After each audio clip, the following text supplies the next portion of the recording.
له الملك وله الحمد يحيي ويميت وهو على كل شيء قدير ولا حول ولا قوة إلا بالله العلي العظيم. نستغفر الله العظيم. أعوذ بالله من الشيطان الرجيم. بسم الله الرحمن الرحيم. الحمد لله رب العالمين حمدا كثيرا طيبا مباركا فيه، حمدا ينبغي لجلال وجهك الكريم وعظيم سلطانك. اللهم صل وسلم على سيدنا محمد في الأولين والآخرين، وصل وسلم على سيدنا محمد في الملأ الأعلى إلى يوم الدين. اللهم ربنا تقبل منا إنك أنت السميع العليم، وتب علينا يا مولانا إنك أنت التواب الرحيم. ربنا إنا نسألك العفو والعافية والسلامة في الدين والدنيا والآخرة. ربنا إنا نسألك العفو والعافية في ديننا ودنيانا وأهلنا وأموالنا. اللهم استر عوراتنا وآمن روعاتنا. اللهم احفظنا من بين أيدينا ومن خلفنا وعن يميننا وعن شمالنا ومن فوقنا، ونعوذ بعظمتك أن نغتال من تحتنا. بسم الله الذي لا يضر مع اسمه شيء في الأرض ولا في السماء وهو السميع العليم. بسم الله الذي لا يضر مع اسمه شيء في الأرض ولا في السماء وهو السميع العليم. بسم الله الذي لا يضر مع اسمه شيء في الأرض ولا في السماء وهو السميع العليم. ربنا إنا نسألك علما نافعا ورزقا طيبا وعملا متقبلا. ربنا اغفر لنا ذنوبنا ولوالدينا وارحمهم كما ربونا صغارا، ولإخواننا وأخواتنا ولأقربائنا ولأساتذتنا ولمشايخنا ولكافة عبادك الصالحين ولجميع المسلمين والمسلمات والمؤمنين والمؤمنات برحمتك يا أرحم الراحمين. ربنا آتنا في الدنيا حسنة وفي الآخرة حسنة وقنا عذاب النار. وصلى الله على سيدنا محمد النبي الأمي وعلى آله وصحبه وبارك وسلم. سبحان ربك رب العزة عما يصفون وسلام على المرسلين والحمد لله رب العالمين. تقبل الله منكم.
Bismillahirrahmanirrahim. Assalamualaikum warahmatullahi wabarakatuh. Alhamdulillahi rabbil alamin. Wabihi nasta'inu ala umurid dunya waddin. Wassalatu wassalamu ala asrafil anbiya'i wal mursalin, سيدنا وحبيبنا وشفيعنا ومولانا محمد سيد المرسلين وعلى آله وصحبه وسلم تسليما. اللهم ربنا إنا نسألك علما نافعا ورزقا طيبا وعملا متقبلا برحمتك يا أرحم الراحمين.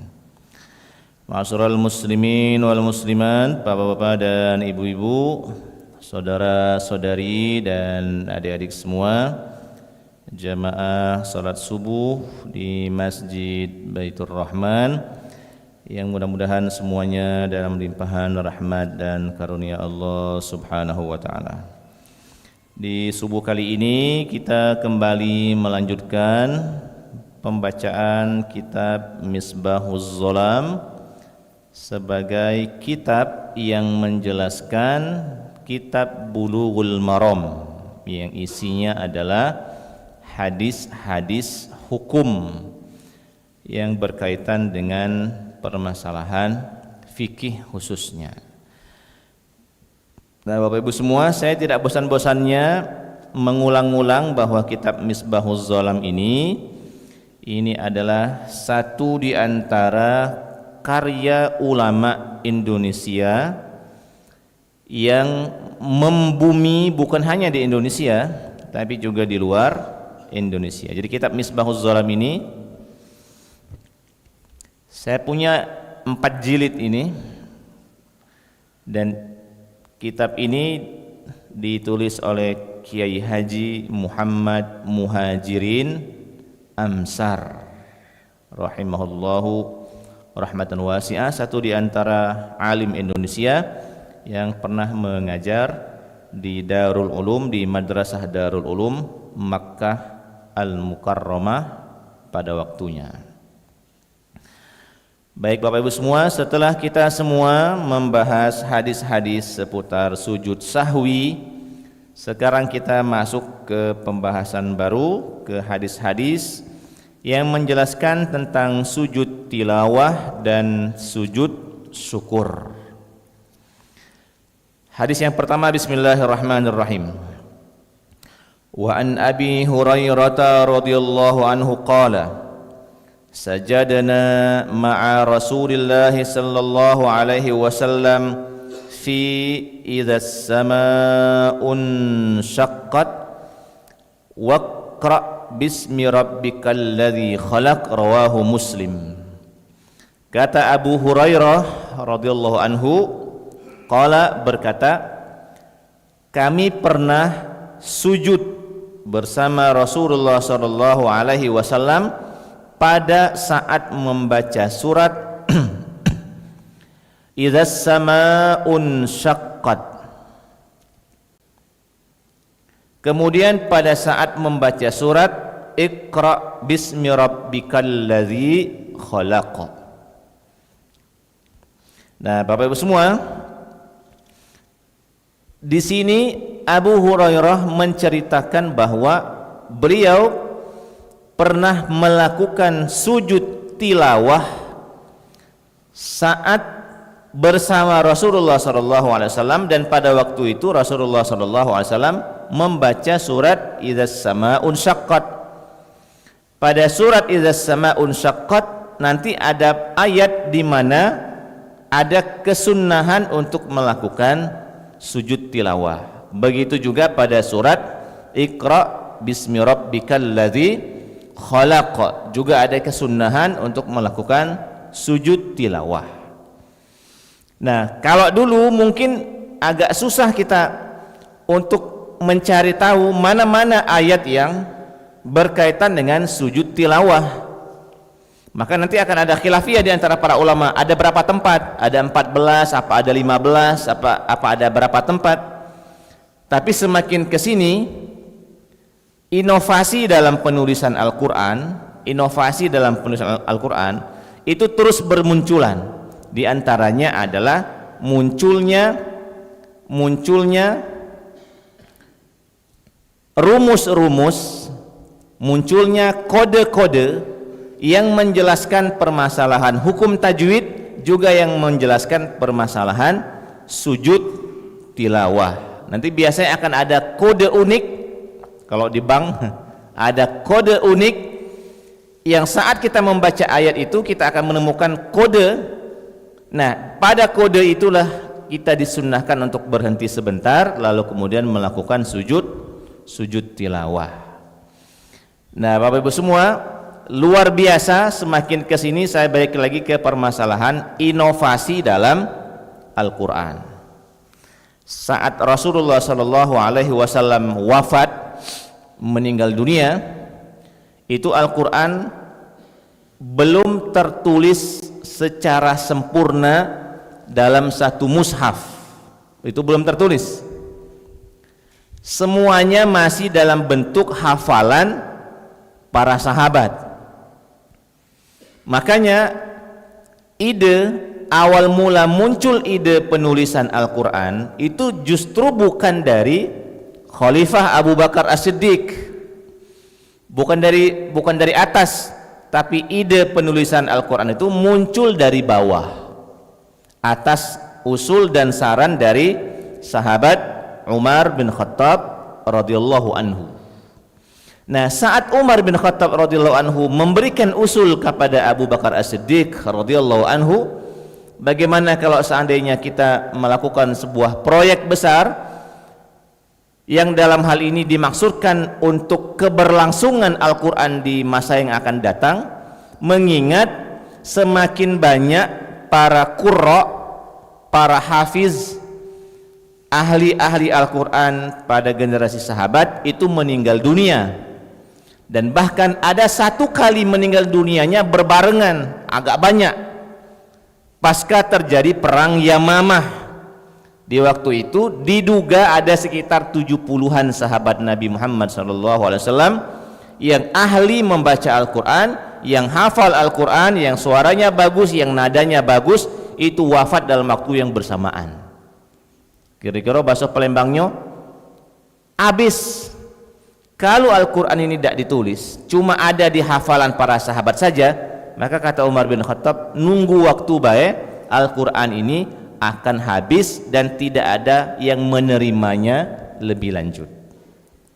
Nah, Bapak Ibu semua, perhatikan komentar Abu Bakar As-Siddiq radhiyallahu anhu. Kalau bahasa Palembangnya, aku dak galak. Ini omongan Abu Bakar, aku dak galak. Ngapo dak galak? Karena Rasulullah sallallahu alaihi wasallam tidak punya pesan khusus. Ini bahasa Abu Bakar As-Siddiq yang kalau diterjemahkan ke dalam model bahasa orang sekarang, mungkin maknanya adalah, kata Abu Bakar As-Siddiq, aku dak galak. Karena ini dak kati pesan Rasul. Kalau dak kati pesan Rasul, bid'ah berarti. Memang Rasul tidak didapati ada pesan khusus, misalnya nanti minta tolong tulis Al-Quran dari awal sampai habis. Itu tidak ketemu. Para pembelajar syariat, pembelajar agama itu tidak ketemu secara khusus pesan Nabi untuk umat Islam supaya Al-Quran ini ditulis. Makanya Bapak Ibu semua, dalam konteks ini adalah contoh yang paling besar bahwa di bumi ini ada sesuatu yang baru, ada sesuatu yang tidak diperintahkan oleh Rasulullah SAW, dan dia berkaitan dengan ibadah, berkaitan dengan agama, yang itu adalah sesuatu yang baik-baik saja, tidak melanggar syariat, ketentuan syariat secara umum. Dan inilah yang dimaksud oleh para ulama Syafi'iyah dengan bid'ah hasanah. Coba saya tanya dulu, penulisan Al-Quran itu ibadah apa bukan? Oh, pasti ibadah. Orang Al-Quran yang ditulis. Kan kita tidak boleh membuat hal-hal baru dalam ibadah. Memang, tapi ada ujung. Tidak boleh membuat hal-hal baru dalam ibadah yang bertentangan dengan standar umum syariat. Kalau tidak bertentangan dengan standar umum syariat, dia diperkenankan, dan itu masuk dalam kategori bid'ah hasanah. Nah, semakin kesini bid'ah hasanah tentang Al-Quran semakin banyak. Dulu Al-Quran tidak ada hitungan 30 juz. Munculnya hitungan juz 1, juz 2, juz 3 sampai juz 30. Terus terang ini adalah perkara baru, tidak ada di zaman Rasulullah sallallahu alaihi wasallam. Kemudian muncul warna-warni, muncul simbol-simbol, muncul harokat-harokat. Di zaman Rasulullah sallallahu alaihi wasallam, model penulisan bahasa Arab tidak seperti model penulisan bahasa Arab yang sekarang ini ada. Huruf ba, huruf ta, huruf sa, huruf jim, segala macam. Ini adalah penyempurnaan. Kalau dalam bahasa Indonesia ini adalah ejaan yang sudah disempurnakan, IYD. Ejaan di zaman Rasulullah SAW bukan seperti ini ejaan Al-Qurannya. Nanti search saja Bapak dan Ibu di Google misalnya, manuskrip misalnya ya, manuskrip Al-Quran di zaman Rasul misalnya, atau minimal manuskrip Al-Quran di zaman sahabat misalnya. Nanti Bapak Ibu semua akan ditampakkan model penulisan huruf-huruf yang berlaku pada waktu itu. dan terus terang susah dibaca. Susah dibaca. Nah, muncul harokat fathah, muncul harokat kasrah, muncul harokat dhamma. Sekali lagi ini semua barang baru. Termasuk di antara barang baru itu adalah muncul simbol sujud tilawah. Ini barang baru ini. Nah, balik lagi ke hadis bahwa para ulama fikih menilai kesunnahan sujud tilawah saat kita membaca Al-Quran dan dalam posisi bertemu dengan ayat-ayat sajadah. Dan tidak hanya kesunnahan itu tidak hanya berlaku bagi qari, bagi yang membaca, tapi kesunnahan itu juga berlaku bagi mustami'. Mungkin ini barang baru. Bagi pendengar juga ada kesunnahan sujud tilawah. Jadi misalnya kalau kita tadarus di luar sholat, ada yang baca Al-Quran, lalu kemudian dia stop sujud tilawah, maka yang mendengar juga disunnahkan sujud tilawah, bukan hanya bagi yang membaca. Di dalam mazhab Syafi'i, sebagaimana Kiai Haji Muhammad Muhajirin adalah sosok alim Indonesia yang juga bermazhab Syafi'i, dan beliau menjelaskan ini dalam perspektif mazhab Syafi'i. Kalau di dalam sholat, pasti kalau di dalam sholat imam sujud tilawah, maka makmum juga mengikuti sujud tilawah. Jadi baik di dalam berjamaah sholat maupun saat di luar sholat, semuanya punya kesunahan sujud tilawah. Itu berlaku untuk yang membaca maupun untuk yang mendengar.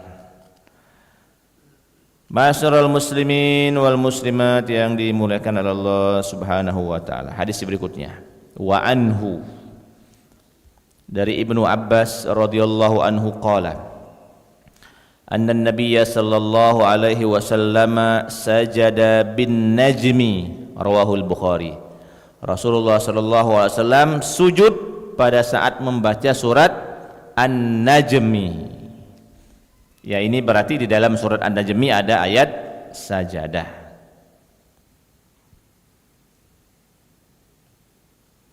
Wa an Zaid ibn Sabit radhiyallahu anhu qala, dari Zaid bin Sabit radhiyallahu anhu qala. Nah, Zaid bin Sabit ini Bapak Ibu semua, ini dulu sekretaris pribadi Nabi. Sekretaris pribadi Nabi. Memang ada beberapa perintah khusus oleh Rasulullah SAW untuk Zaid bin Sabit. Pada saat wahyu turun, biasanya Rasul mengatakan, wahai Sabit, wahai Zaid bin Sabit, tolong tulis ini wahyu bunyinya begini, dan tolong letakkan ayat ini setelah ayat ini, tolong letakkan posisinya ayat ini setelah ayat ini. Tetapi Bapak Ibu semua, tulisan Zaid bin Sabit ini tidak ada pesan khusus untuk dipublikasikan. Dan tulisan Zaid bin Sabit ini, wallahu alam bisawab, apakah sempurna 30 juz atau tidak? Yang jelas tidak ada pesan khusus dari Nabi SAW untuk dipublikasikan. Sehingga sekretaris Nabi yang bernama Zaid bin Sabit ini memang menulis atas perintah Nabi, dan sahabat-sahabat yang lain mereka punya keinginan sendiri untuk menulis coret-coret apa yang didengar mereka dari ayat Al-Quran, dari lisan Rasul Shallallahu Alaihi Wasallam. Maka nanti kita akan menemukan ada beberapa catatan-catatan di rumah-rumah para sahabat berkaitan dengan Al-Quran. Di zaman Nabi Shallallahu Alaihi Wasallam, kira-kira ya kalau kita menghayalkan, maka di rumah Abu Bakar As-Siddiq ada catatan-catatan yang dicatat oleh Abu Bakar As-Siddiq berkaitan dengan Al-Quran. Di rumah Umar bin Khattab, di rumah Ali bin Abi Thalib ada catatan-catatan itu. Nah, catatan-catatan inilah nanti akan dikumpulkan oleh panitia yang diangkat oleh Abu Bakar As-Siddiq radhiyallahu anhu dalam proyek besar kodifikasi Al-Quran. Ketua panitianya tetap ditunjuk Zaid bin Sabit, dan oleh Zaid bin Sabit diperintahkanlah untuk, kalau bahasa sekarang ya, untuk kondensasi data. Data dikumpulkan dulu, kemudian dirapikan, kemudian diambil mana data yang jelas, mana yang data yang nggak jelas, diurutkan segala macam, barulah nanti saat penulisannya itu dipadukan. Ini namanya apa kalau dalam metodologi? Ini triangulasi, dipadukan antara dokumentasi catatan para sahabat, dipadukan dengan hafalan para sahabat, dan ditanya juga dengan sahabat-sahabat yang lain. Benar dah ayat ini di sini dalam hafalan kalian? Oh benar, baru ditulis. Benar dah ayat ini bunyinya begini di hafalan kalian? Oh benar. Di mana ayat ini letaknya? Di setelah mana ayat ini diletakkan? Ditanya-tanya, oh benar, baru ditulis. Jadi ini hasil riset besar dari peninggalan warisan yang sangat bermanfaat di masa Khalifah Abu Bakar As-Siddiq radhiyallahu anhu. Khalifah Abu Bakar As-Siddiq radhiyallahu anhu hanya memerintah 2 tahun setengah, tapi legasinya luar biasa. Jadi penting bagi kita atas nama pribadi, atas nama keluarga, atas nama organisasi, apapun itu, kira-kira apa warisan yang kita wariskan terhadap generasi selanjutnya. Saya kira kalau Masjid Baitur Rahman ini secara fisik mungkin umurnya akan tahan ratusan tahun, maka inilah legasi yang paling bagus bagi pengurus Masjid Baitur Rahman. Insya Allah ini umur masjid insya Allah lebih lama daripada umur pengurus masjid. Ini legasi yang paling bagus. Ini lokak sumber pahala yang paling bagus, terutama untuk kita semua, baik sebagai pengurus maupun sebagai jamaah. Nah, Bapak Ibu semua yang dirahmati Allah Subhanahu wa taala, kita balik lagi. An Zaid bin Sabit, dari Zaid bin Sabit radhiyallahu anhu qala, berkata, qara'tu 'ala Nabi sallallahu alaihi wasallam an-najma. Saya pernah ngaji bersama Rasulullah sallallahu alaihi wasallam surat An-Najm. Falam yasjud fiha, dan Rasulullah SAW tidak melakukan sujud. Di hadis sebelumnya Rasul melakukan sujud pada surat An-Najmi, tapi di hadis ini Rasul tidak melakukan sujud. Yang mana yang benar Ustaz? Dua-duanya benar. Ini menunjukkan bahwa sujud tilawah bukan perkara yang wajib dilakukan. Ini perkara yang sunnah, dikerjakan sesekali, ditinggalkan sesekali. Kata orang Arab, mabi muskilah, nggak ada masalah. Jadi kalau terhadap sesuatu hal yang model seperti ini, boleh sesekali ditinggalkan supaya tidak ada kesan wajib, sama seperti saat membaca trikul pada saat melakukan sholat witir. Nanti biasanya ada masyarakat tuh bertanya, Ustadz, apa memang wajib di rakaat ketiga pada sholat witir itu membaca Al-Ikhlas, Al-Falaq, An-Nas? Maka kita jawab, tidak wajib. Karena dia perkara tidak wajib, dan khawatirnya bahwa di masyarakat berpikir yang berbeda, maka sebagai imam sesekali tidak usah jadikan trikul ini digabung dalam rakaat terakhir. Kadang-kadang saya atas nama pribadi, kadang-kadang saya pecah 3. Rakaat pertama Al-Ikhlas, rakaat kedua Al-Falaq, rakaat ketiga An-Nas. Supaya masyarakat ngapa model mak ini? Oh, berarti trikul di rakaat ketiga itu bukan perkara wajib. Jadi pecah-pecah begitu sesekali. Walaupun pakem standarnya trikul ini ada pada rakaat ketiga salat sunnah witir. Ma'asyiral muslimin yang dimuliakan Allah Subhanahu wa taala, hadis berikutnya. Wa an Umar radhiyallahu anhu qala, dari Umar radhiyallahu anhu berkata, ya ayuhan nas, wahai para masyarakat, para manusia, inna namurru bis sujudi, kita melewati ayat-ayat sujud. Faman sajada faqad asaba, siapa yang sujud maka dia sudah benar. Wa man lam yasjud fala itsma alaih, siapa yang tidak sujud maka tidak ada dosa padanya. Rawahul Bukhari. Ini memperkuat hadis sebelumnya bahwa sujud tilawah bukan kewajiban tapi kesunnahan. Hadis berikutnya, wa an ibni Umar radhiyallahu anhuma qala, dari anaknya Umar. Kalau yang tadi bapaknya Umar bin Khattab, sekarang anaknya Ibnu Umar, namanya Abdullah Ibnu Umar. Di 2 pekan yang kemarin saya pernah menyinggung bahwa di generasi sahabat ada 4 nama Abdullah yang tidak dikenal sebagai politisi tapi dikenal sebagai akademisi. Kalau Umar bin Khattab, Abu Bakar As-Siddiq, Ali bin Abi Thalib, Utsman bin Affan, ini para politikus semua.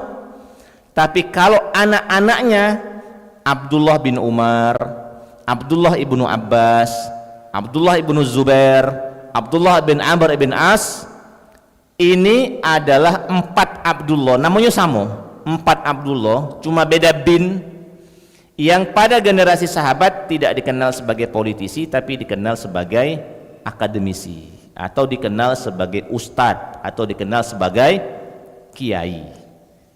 Jadi Bapak dan Ibu-ibu, kalau seandainya memang sekarang ini masing-masing punya kecenderungan, ada yang kecenderungannya di dunia politik, lanjutkan, tafadhol, silahkan berjuanglah di ranah politik.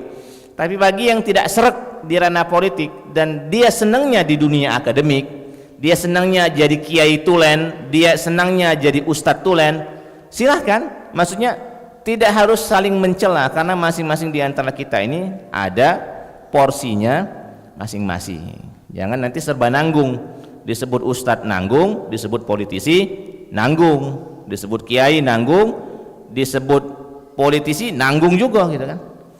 Nah, daripada model seperti itu, mari kita konsen dengan bidang yang kita geluti, dunia profesional yang kita geluti. Insya Allah semuanya adalah jalan masuk surga, insya Allah. Nanti ada banyak orang yang masuk surga lewat jalur politik, mudah-mudahan, amin, gitu kan. Sab'atun yuzillihumullah fi zillihi yauma la zilla illa zillu. Kata Rasulullah SAW, ada 7 golongan yang akan mendapatkan naungan Allah Subhanahu wa Ta'ala di hari kiamat nanti. Dan yang pertama itu memang imamun adil, pemimpin yang adil. Secara umum politisi yang benar, politisi yang bagus dalam konteks ke-Indonesiaan. Baik, An ibni Umar, dari anaknya Umar bin Khattab radhiyallahu anhu maqala, kana Nabiyyu sallallahu alaihi wasallam yaqra'u alaina al-Qur'an. Kata Ibnu Umar, Rasulullah sallallahu alaihi wasallam membacakan kepada kami Al-Qur'an. Fa idza marra bis sajadati, ketika melewati ayat-ayat sajadah, kabbaro, beliau bertakbir, wasajada, beliau sujud, wasajadana ma'ahu, lalu kemudian kami ikut sujud bersama Rasulullah sallallahu alaihi wasallam. Dari sini Bapak dan Ibu, kata Kiai Haji Muhammad Muhajirin Amsar dari hadis ini, wa inda Syafi'i, dalam mazhab Syafi'i, orang kalau mau sujud tilawah yarfa yadaihi, mengangkat tangannya, wa yukabbir, dan bertakbir, Allahu Akbar. Lalu kemudian baru setelah itu dia sujud. Kalau di dalam sholat, maka takbirnya adalah takbir sujud. Kalau dalam sholat kan. Tapi kalau di luar sholat, dalam mazhab Syafi'i pakai 2 kali takbir. Takbir pertama takbiratul ihram, Allahu Akbar. Takbir yang kedua takbir sujud, Allahu Akbar, baru sujud. Setelah itu baru Allahu Akbar, duduk lagi. Setelah itu salam ke kanan. Ini yang di luar sholat. Kalau di dalam sholat, karena belum selesai, nanti salamnya setelah sujud dia naik lagi ke atas. Jadi dalam mazhab Syafi'i, dibedakan antara luar sholat dengan dalam sholat. Dalam sholat takbirnya cuma 1 kali, takbir sujud. Di luar sholat takbirnya pakai 2 kali, takbiratul ihram dan takbir sujud, kemudian duduk, kemudian salam ke kanan. Berikutnya, wattafaqul ulama'u, para ulama sepakat. Berarti ini kalau para ulama sepakat bukan hanya mazhab Syafi'i. Ala annahu yustaratu li sujudi tilawati ma yustaratu li salatin nafilah minat taharati anil hadatsaini wan najas wa sitrul aurah wa istiqbalil qiblah wan niyyah. Para ulama sepakat bahwa dalam kaitannya dengan sujud tilawah, syarat-syaratnya disamakan dengan syarat solat sunnah. Orang kalau mau sujud tilawah syaratnya sama dengan syarat solat sunnah. Yang pertama adalah toharoh, suci dari 2 hadas. Yang kedua, suci dari najis. Yang ketiga, menutup aurat. Yang keempat, menghadap kiblat. Dan yang kelima adalah niat. Makanya memang rekomendasinya baca Al-Quran di luar solat tentunya, itu wudhu terlebih dahulu. Di antara hikmahnya itu adab membaca Al-Quran. Yang berikutnya adalah kalau ketemu ayat sajadah, kita boleh sujud sajadah. Tapi kalau kitanya tidak berwudu, ketemu ayat sajadah, dalam mazhab Syafi'i tidak boleh sujud sajadah karena syaratnya belum masuk. Kalau dalam sholat mesti berwudu karena dia lagi sholat. Nah, Bapak Ibu semua, ini kaitannya dengan sujud tilawah. Dikit lagi kaitannya dengan sujud syukur, karena hadisnya tidak terlalu banyak, kita habiskan supaya 2 pekan berikutnya kita masuk ke judul baru. Ini hadis-hadis berkaitan dengan sujud syukur. Bismillahirrahmanirrahim. Wa an Abi Bakrah radhiyallahu anhu anna Nabiyya sallallahu alaihi wasallam, dari Abi Bakrah radhiyallahu anhu bahwasanya Rasulullah sallallahu alaihi wasallam kana idza ja'ahu amrun yasurruhu kharra sajida lillah. Rasulullah sallallahu alaihi wasallam jika mendapati perkara-perkara yang membuat hati Rasul senang, itu Rasul sujud kepada Allah Subhanahu wa taala. Kalau mendengar kabar baik, Rasul biasanya sujud syukur. Berikutnya, wa an Abdurrahman ibn Auf radhiyallahu anhu qala sajadan nabiyyu sallallahu alaihi wasallam, Rasulullah SAW sedang sujud, fa atala sujud, sujudnya lamonian, summa rafa'a ra'sahu faqala, lalu kemudian Rasulullah SAW mengangkat kepalanya lagi, kemudian berkata, inna Jibril atani, sesungguhnya malaikat Jibril mendatangi saya, fabasyaroni, dan malaikat Jibril memberikan kabar berita gembira untuk saya dan untuk umat saya tentunya, fasajadtu lillahi syukran.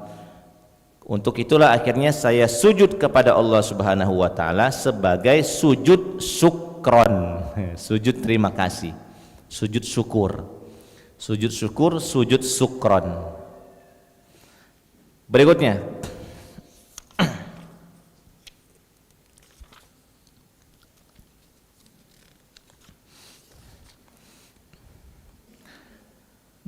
habis ini hadisnya. Nah, sujud syukur ini Bapak Ibu semua, sujud syukur ini di dalam mazhab Syafi'i, lagi-lagi ya, sujud syukur ini di dalam mazhab Syafi'i disamakan saja dengan sujud tilawah di luar sholat. Disamakan saja, harus suci dari hadas besar hadas kecil, harus menutup aurat, harus menghadap kiblat, harus berniat, harus suci dari najis. Sujud syukur. Kalau begitu Ustaz, momentumnya kelewatan, tidak jadi masalah. Kalau sekarang ini tiba-tiba dapat kabar berita ada duit 1M masuk misalnya kan, bukan money laundry, bukan, ada sanak keluarga kerabat yang berbagi duit, senang hati, senang. Tapi sekarang ini dalam posisi tidak berwudu, maka tunda dulu sujud syukurnya sampai nanti kita wudu dulu, baru kemudian ekspresi syukurnya kita wujudkan setelah kita berwudu. Nah, atas dasar inilah Bapak-bapak dan Ibu-ibu, sujud yang sering dilakukan oleh para pemain sepak bola di lapangan itu, kalau dalam tinjauan mazhab Syafi'i itu belum dikategorikan sebagai sujud syukur, itu sujud selebrasi. Itu sujud selebrasi, belum dikatakan sujud syukur, karena mereka tidak menutup aurat, karena kemungkinan mereka tidak berwudu, kemungkinan juga mereka tidak menghadap kiblat. Di mana kiblat? Nak nyari kiblat dulu kan. Itu momentum yang akhirnya dijadikan sebagai selebrasi. Nah, kalau ditanya apa hukumnya Ustadz selebrasi dengan sujud, tentu saja boleh-boleh saja, sah-sah saja, sekurang-kurangnya hukumnya mubah. Kalau mau berpahala, nanti yang ngegol ini selesai dari main sepak bola, ganti baju, berwudu, baru kemudian dia sujud syukur di hotel, baru dapat pahala. Wallahu ta'ala a'lam bissawab. Masih ada 7 menit sebelum jam 6. Jika ada yang pengen ditanyakan, jika ada yang pengen ditambahkan, kami persilakan. Ini satu ada mikrofon di sini. Satu lagi. Katik satu lagi. Ya, tidak apa-apa, dimulai dari beliau dulu. Beliau ini sudah lama tidak nampak. Hilang mode apa, Pak? Bismillahirrahmanirrahim. Assalamualaikum warahmatullahi wabarakatuh. Assalamualaikum. Terima kasih Ustaz, dan mohon maaf kepada semuanya. Pertanyaan saya begini Ustaz. Misalnya ini tadi kan surat apa namanya? Sujud sajadah. Pas kita sholat membacakan surah yang apa? Yang Iqra bismi tadi. Nah, pas sujudnya kan pas di akhir ayat. Iya. Nah, di akhir ayat waqtarib. Iya. Apakah kita ruku dulu apa langsung sujud gitu? Ya. Begitu kan? Nah, itu yang pertama. Yang kedua mengenai waktu kita membaca Al-Qur'an. Waktu membaca Al-Qur'an mungkin ada yang hadapan kita ke timur atau ke utara selatan. Nah, pas ketemu apa namanya yang untuk membaca untuk sujud itu tadi, apakah kita harus berputar arah untuk menghadap kiblat gitu? Apa langsung saja kemana saja kita membaca tadi? Nah, itu saja Ustaz. Terima kasih. Assalamualaikum warahmatullahi wabarakatuh. Assalamualaikum warahmatullahi wabarakatuh. Mohon dibantu informasinya. Ustadz Ahmad Kushairi sering juga membaca Iqra, dan setelah itu beliau sujud. Ya Ustaz Somad ya? Ingat tak? Nah, kira-kira Pak Haji yang dilakukan oleh Ustadz Kushairi, wasjud waqtarib, beliau langsung sujud. Setelah itu beliau berdiri lagi kan? Apakah ada ayat lain yang dibaca? Ada. Oh, berarti lanjut surat lain. Nah, yang dilakukan oleh beliau sudah benar. Jadi wasjud waqtarib itu kan ujung ayat Iqra. Setelah itu mau sujud tilawah, Allahu Akbar, langsung sujud Pak. Langsung sujud. Nah, setelah itu karena kita belum ruku kan, setelah itu berdiri lagi. Nah, kalau seandainya mau lanjut baca surat berikutnya, monggo boleh. Kalau seandainya tidak mau baca surat berikutnya, tetap harus berdiri lagi. Diam sejenak, baru kemudian takbir ruku. Karena kita belum ruku. Kalau kita sholat meninggalkan ruku, maka sholatnya tidak sah. Karena ruku adalah rukun dalam semua pandangan ulama mazhab fikih, hukumnya wajib, tidak boleh ditinggalkan. Jadi wasjud waqtarib, boleh sujud sajadah. Ada sajadah lagi? Oh ya. Ya, makanya tadi sedari awal kita mendapati Rasulullah SAW juga sesekali sujud sajadah, sesekali juga tidak sujud sajadah. Tapi kalau momentum hari Jumat membaca surat sajadah rakaat pertama dan rakaat kedua membaca surat Al-Insan, memang ada riwayatnya. Bagi yang punya hafalan bagus silahkan dilanjutkan. Bagi yang mungkin belum punya hafalan, ya tidak usah dipaksakan. Tapi kami kepengen Ustaz, kalau kepengen cari surat yang pendek-pendek dulu, surat Iqra misalnya, atau surat tadi idzas samaa'un syaqqat, Cari surat-surat pendek yang di sana ada sujud sajadahnya. Nanti baru berguyur menambah hafalan surat sajadah. Surat sajadah itu 30 ayat. Kalau seandainya jamaah Baitur Rahman komitmen menghafal sehari seayat, maka 1 bulan akan hafal surat sajadah. Nanti setoran sama Ustadz Apip, setoran sama Ustadz Umar, setoran surat sajadah sebulan dengan sehari 1 ayat. Sekarang pertanyaan nomor 2. Kalau kita sedang membaca Al-Quran, menghadapnya bukan menghadap arah kiblat, lalu kemudian saat mau sujud tilawah, apakah harus merubah arah? Harus merubah arah, karena itu menjadi syarat sah sujud tilawah. Kalau kita membaca Al-Qurannya ngadep ke sana, maka saat suruh sujud sajadah harus putar balik, Pak. Harus putar balik, ngadep ke sana kita sujud sajadahnya. Setelah itu baru ngarah kemana lagi terserah. Kalau kita ngarah ke kiri begini, sujud sajadah harus putar lagi. Jadi syarat ketentuannya disamakan saja dengan syarat ketentuan saat kita melaksanakan ibadah sholat, di antaranya menghadap kiblat. Wallahu a'lam bishawab. Monggo Ustaz. Assalamualaikum warahmatullahi wabarakatuh. Assalamualaikum warahmatullahi wabarakatuh. Misal ada satu masjid yang sudah terbiasa sujud sajadah. Tahu-tahu ada jamaah baru yang belum pernah dari dusun katakanlah. Ya. Ketika imam sujud sajadah, lanjut dia yang tidak pernah ini bingung. Subhanallah, masih orang sujud subhanallah. Akhirnya apa? Karena dia merasa itu tidak betul imam itu, dia tidak sujud sendirian, yang lain sujud semua gitu. Iya. Nah, sampai akhirnya si imam bangkit lagi, Allahu Akbar, meneruskan ayatnya. Nah, alamatnya makmum seperti ini gimana, Ustaz? Siap. Nah, yang kedua, tadi kalau nggak salah dengar Ustaz sampaikan Imam Syafi'i itu kalau sujud tilawah, sejadah sama aja sudah. Ketika di luar sholat itu harus ada takbir ihram, Ustaz. Ya. Kemudian sujud, kemudian duduk lagi.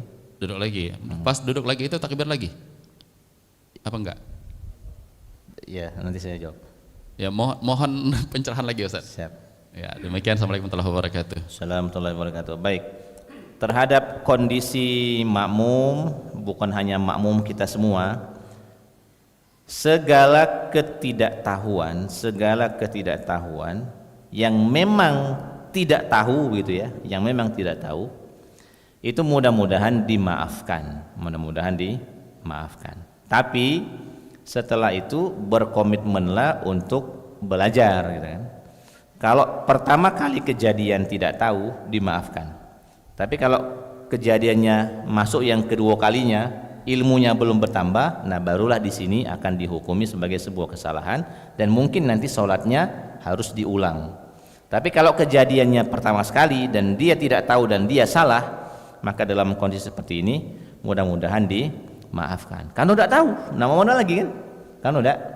Kan udah tahu. Nah, kejadian-kejadian kesalahan-kesalahan atas ketidaktahuan itulah mudah-mudahan menjadi pemicu untuk mencari tahu supaya tidak terperosok ke lubang yang sama. Nah, Bapak Ibu semua, kalau imam sujud tilawah di dalam sholat, maka makmum wajib mengikuti karena di dalam sholat. Tapi kalau di luar sholat kita sedang tilawah berjamaah, ada satu yang membaca sujud ayat-ayat sajadah, dia sujud, apakah yang mendengar ini wajib sujud juga? Enggak, yang mendengar ini sunnah sujud, yang membaca sunnah sujud, yang mendengar sunnah sujud. Tapi kalau di dalam sholat, kalau seandainya imamnya sujud tilawah, maka makmumnya wajib mengikuti sujud tilawah. Ya, makanya memang sebaiknya, apalagi kalau seandainya masjidnya masjid pinggir jalan, sebelum kita melakukan ibadah sholat subuh dan ibadah sholat yang lainnya yang memungkinkan ada sujud sajadah, imam ditambahilah pengumumannya, diluruskan safnya, dirapatkan, diisi saf yang kosong terlebih dahulu, Bapak Ibu semua, nanti kita akan ada sujud sajadah, ditambahkan diksi itu sebagai manajemen sholat, manajemen mengimami orang sholat. Yang berikutnya tentang sujud tilawah atau sujud syukur yang memang sama secara praktek dalam mazhab Syafi'i. Saya minta Pak Chandra, boleh ke depan sini Pak Chandra? Sini Pak Chandra. Ngadep ke sana. Duduk aja, ngadep sana. Oke. Misalnya beliau membaca Al-Quran, atau misalnya beliau ini sujud syukur, sama saja. Dimulai dengan takbiratul ihram. Nggak apa-apa, duduk aja. Sambil duduk dulu. Allahu Akbar, takbiratul ihram, Allahu Akbar. Takbir sekali lagi, sujud. Allahu Akbar, sujud. Allahu Akbar. Sudah, salam kanan. Assalamualaikum warahmatullahi wabarakatuh. Nah, sekarang antum berdiri. Sekarang misalnya sujud syukur, alhamdulillah dapat duit banyak.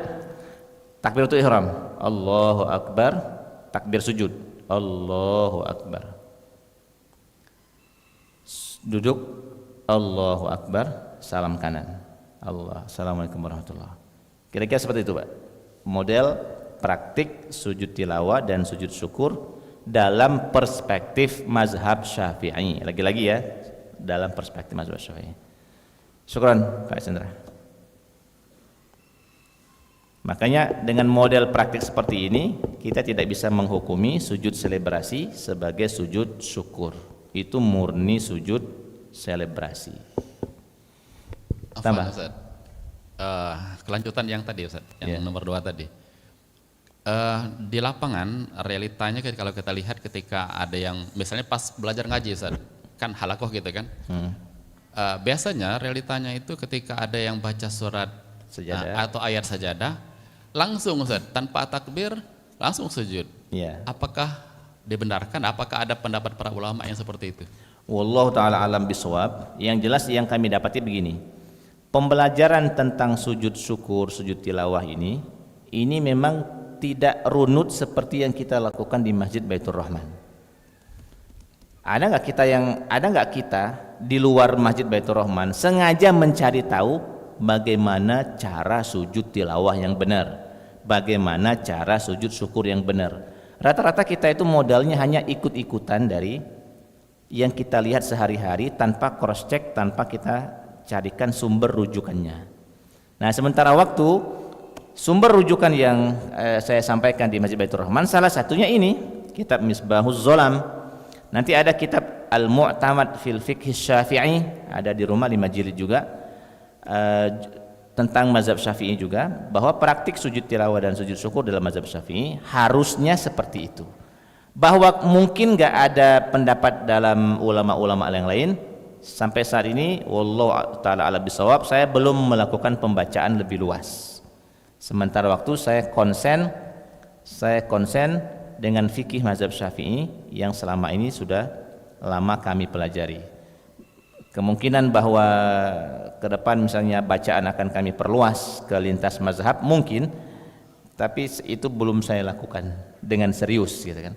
Belum saya lakukan dengan serius. Wallahu ta'ala alam bisawab. Sudah bel belum? Sudah ya? Belum? Sudah ya? Kita tutup dengan doa kafatul majlis. Subhanakallahumma rabbana wa bihamdika asyhadu an la ilaha illa anta wa astaghfiruka wa atubu ilaik. Assalamualaikum warahmatullahi wabarakatuh.